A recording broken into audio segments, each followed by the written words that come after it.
जातानी हम परदेश में कमाए सोहना प्यारिया हो जाए के न परे बाजार से लियावे तर तर करिया हो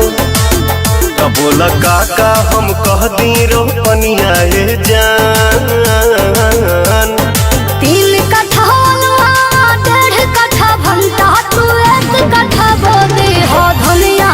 जान हम कुछ कुछ खाएब चटनिया जान तू 1 कट्ठा बोदे हो धनिया जान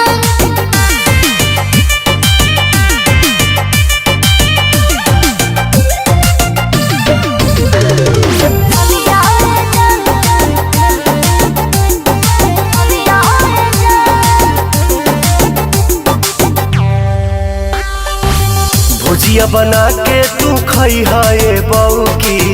2-4 थान हम लगा दे हम लौकी। सही खतर का हो अरे हाँ रे अच्छा भुजिया बना के तू खई है बऊ की 2-4 थान हम लगा दे हम लौकी।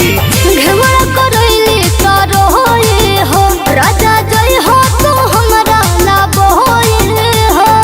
एगो काम कर दिया खाली टाइम से डाल दी पनिया जान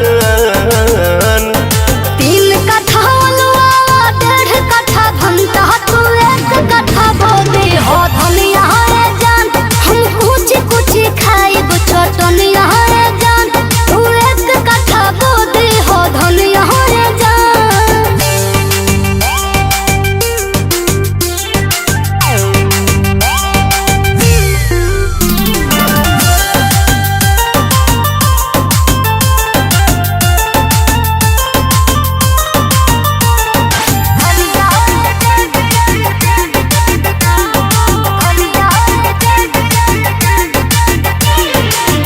आटा चाउर से तो भरल बा घरावा रोप देत बानी मरीचा टमाटरावा। टमाटर बढ़िया बानू अरे देसीला अच्छा